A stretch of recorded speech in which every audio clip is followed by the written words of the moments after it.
ही हैं। अरशद मदनी हैं आरएसएस के, अब ठीक है। महमूद मदनी हैं आरएसएस के, अब ठीक है। करें केस, मैं साबित करूंगा, मेरे पास सबूत है। नफरत फैलाने वालों को ये मौलाना अरशद मदनी समझा लेंगे। उनसे ज़्यादा इस्लाम मज़हब को उन्होंने पढ़ रखा है। डिफेंड कर रहे हैं, वो मनुवाद को डिफेंड कर रहे हैं, मनु को डिफेंड कर रहे हैं, हज़रत आदम अलैहिस्सलाम से इक्वेट कर रहे हैं। तो ये सरासर मुनाफिकत नहीं है, ये गद्दारी, डायरेक्ट गद्दारी है इस्लाम मज़हब से भी और भारत के संविधान से भी। हिंदू राष्ट्र के मानने वाले संविधान जलाना चाहते हैं मनुस्मृति को लागू करने, हम ये कभी नहीं होने देंगे। मनुस्मृति के बारे में तारीफ करने का मतलब है मनुस्मृति लागू कराने की कोशिश करना। ये मुनाफिक को आप मुसलमान मत मानिए।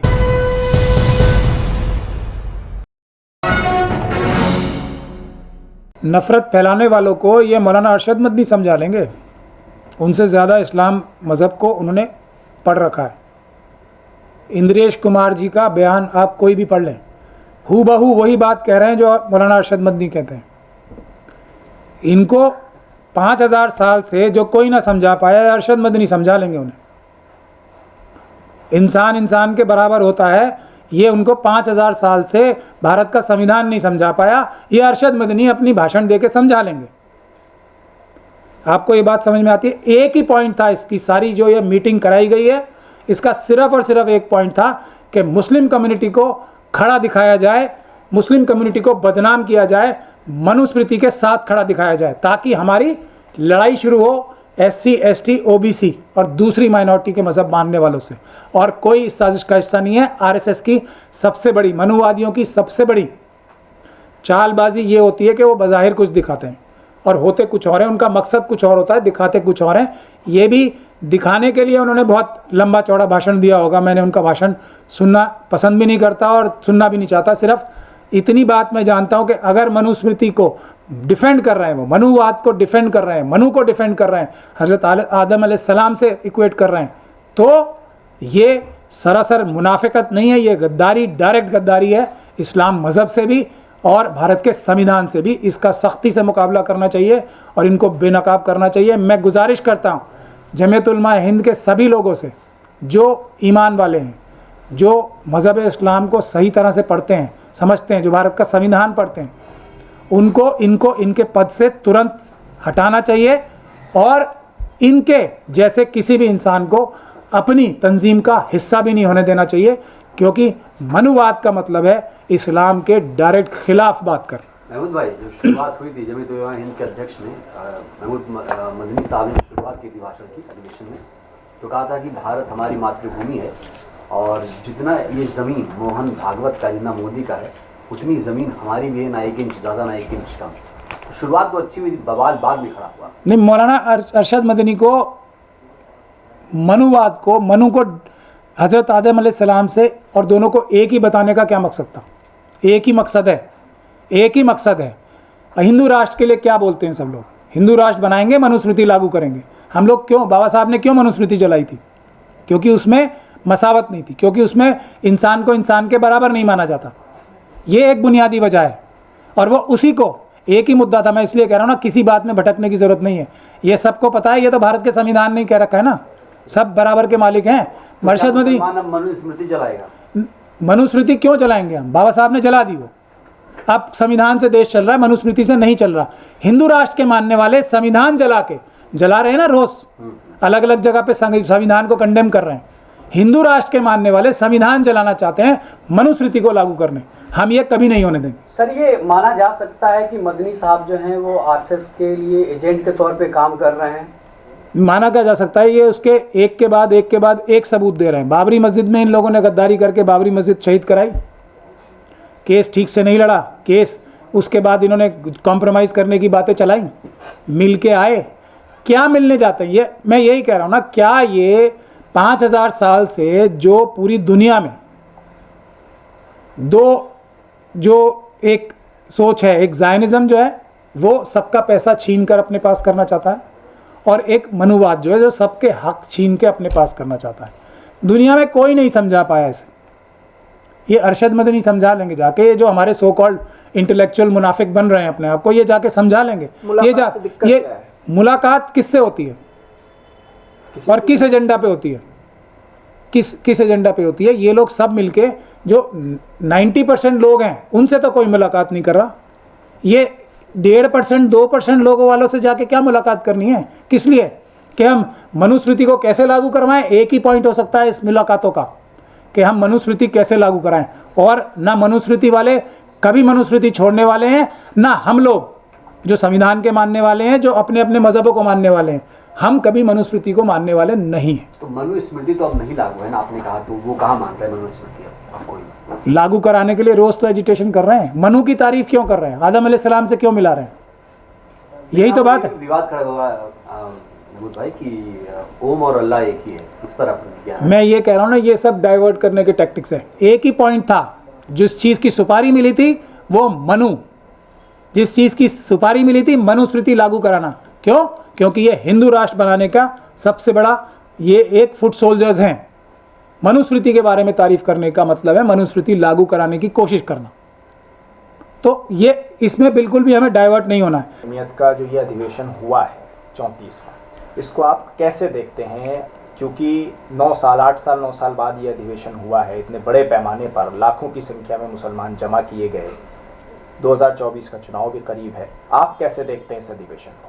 ये सीधा सीधा आरएसएस ने करवाया है और उसका एक पॉइंट एजेंडा, इससे डाइवर्ट नहीं होना है कि मनुवाद और अंबेडकरवाद की जो लड़ाई चल रही है उसमें मुस्लिम कम्युनिटी को अंबेडकरवाद के खिलाफ दिखाया जाए और हमारे SC ST OBC भाइयों को कंफ्यूज किया जाए कि मुस्लिम्स जो हैं वो मनु को मानने वाले हैं, मनुवाद को मानने वाले हैं, इसके अलावा कोई नहीं है। लेकिन मैं अपने SC ST OBC और माइनॉरिटीज़ के भाइयों को ये बता देना चाहता हूँ, मुस्लिम कम्युनिटी 99.9% आपके साथ खड़ी है। ये दलाल, ये मुनाफिक, हमारे यहाँ हिपोक्रेट्स को मुनाफिक कहते हैं, को आप मुसलमान मत मानिए।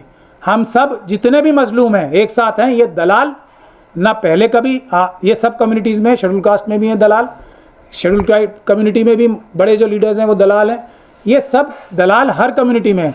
तो दलालों को हमें नहीं ध्यान देना है। जो मजलूम हैं, जो हम आम आवाम हैं, हमें एक साथ रहना है। मनुवाद हारेगा, अंबेडकरवाद जीतेगा, संविधान जीतेगा, मनुस्मृति नहीं लागू होगी। ये लफ्ज़ कहीं महमूद पराचा को वापस न लेना पड़े। कौन सा दलाल आपने कह दिया? नहीं, दलाल हैं ही। हाँ। दलाल ही हैं। अरशद मदनी दलाल हैं RSS के। अब ठीक है, महमूद मदनी दलाल हैं RSS के। अब ठीक है, क्लैरिटी से कर दिया। करें केस, मैं साबित करूंगा, मेरे पास सबूत है। करें। हो गई, आपकी सवाल का जवाब मिल गया। एक अधिवेशन से आपने इतना नाप दिया? एक से नहीं, मैं इनको ऑब्जर्व कर रहा हूँ पिछले 8 साल से। मेरे पास सबूतों का गट्ठा लगा हुआ है। गट्ठा मतलब पूरा कमरा भर जाएगा, इतने सबूत है मेरे पास। करें ना हिम्मत, करें डिफेमेशन का केस, अरशद मदनी, महमूद मदनी करें। ये दोनों दलाल हैं RSS के, और बाकी भी बहुत सारे दलाल हैं, लेकिन आज इन दोनों का ही बताना ज़रूरी है। सर, ये मदनी भतीजा और चाचा, इनकी जोड़ी और जमाते उलमाए हिंद, दोनों के सिद्धांत अलग हैं या उसी हिसाब से चला रहे हैं? देखिए, सिद्धांत तो इनके इतने अच्छे हैं जिसका आप और हम शायद अंदाज़ा भी नहीं लगा सकते, लेकिन ये अपने सिद्धांतों से हटके RSS की दलाली कर रहे हैं। ये है, इनके बुज़ुर्गों ने कुर्बानियाँ दी हैं। ये अपने बुज़ुर्गों की कुर्बानियों का एक तरीके से, जो कहते हैं ना, सूद वसूल कर रहे हैं। वरना लोग इनकी शक्ल देखना पसंद ना करें आज, अगर ये उस ख़ानदानों से ना आते हों तो। समझ गए आप बात? ये है, ये जो कहते हैं, जो मनुवाद की जो साम दाम दंड भेद जो है ना, ये वो उसका जीता जागता नमूना है। जो ये कहते हैं, जो ये नज़र आते हैं, वो ये नहीं है। लेकिन रामलीला मैदान में तो आप कह रहे हैं कि लोग पसंद नहीं करते। रामलीला मैदान में तो इनके लिए दीवानगी थी लोगों में, लाखों लोग। नहीं, ऐसा क्यों? ऐसा क्यों?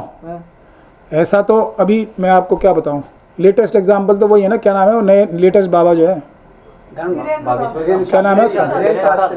हाँ, जो शास्त्री हैं, उनकी मीटिंग में ज़्यादा होते हैं, इनकी मीटिंग में ज़्यादा होते हैं। नहीं, वो तो तादाद के हिसाब से है ना, मेजॉरिटी और माइनॉरिटी। नहीं, मैं मेजॉरिटी माइनॉरिटी की बात नहीं कर रहा। होते हैं ना, मतलब यहाँ भी खेल धर्म गुरु के चमत्कार वाला है। चमत्कार नहीं है, ये एक RSS का फॉर्मूला है, समझ जाओ आप। लेकिन क्या मैसेज दे रहा है आदमी बैठ के? तो क्या महमूद भाई जमीयत उलमाए हिंद को नहीं, और भी बहुत सारे और बाबाओं का गिनवाऊं।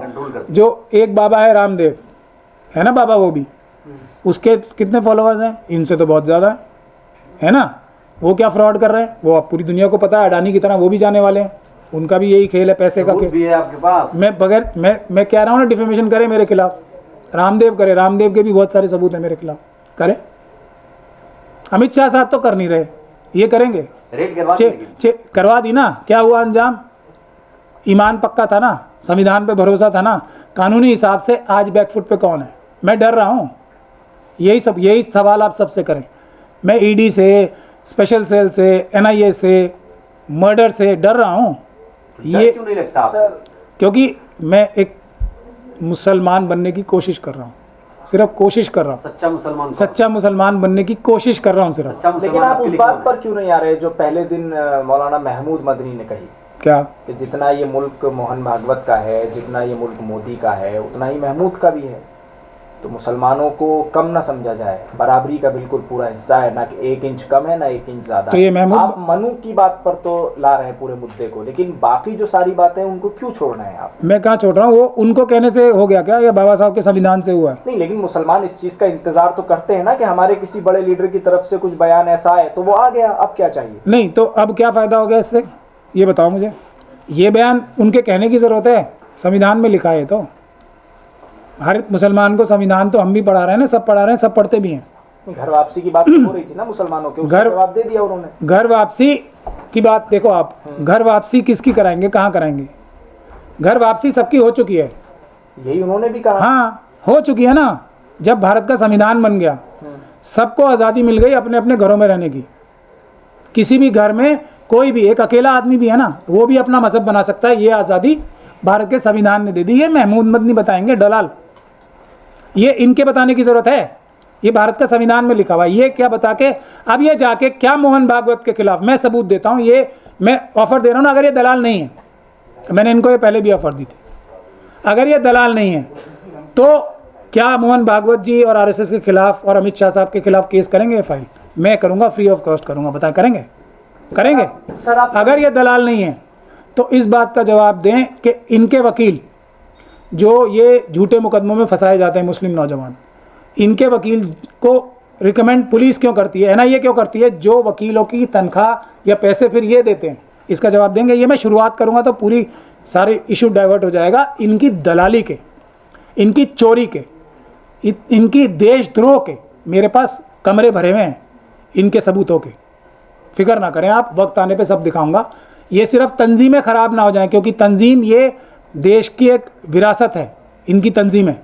इसलिए मैं लिहाज करता हूँ। मैं इसीलिए पर्सनल लॉ बोर्ड वालों का भी लिहाज इसलिए कर रहा हूँ कि पर्सनल लॉ बोर्ड एक तंजीम है जो कि देश के हित के लिए काम कर सकती है। ये ऊपर के जो लीडर्स आ गए हैं, जो आरएसएस से मिले हुए हैं, उनकी दलाली कर रहे हैं, उनसे तंजीमें ख़राब नहीं हो जाती, उनके वर्कर्स ख़राब नहीं हो जाते, ये लोग ख़राब हैं।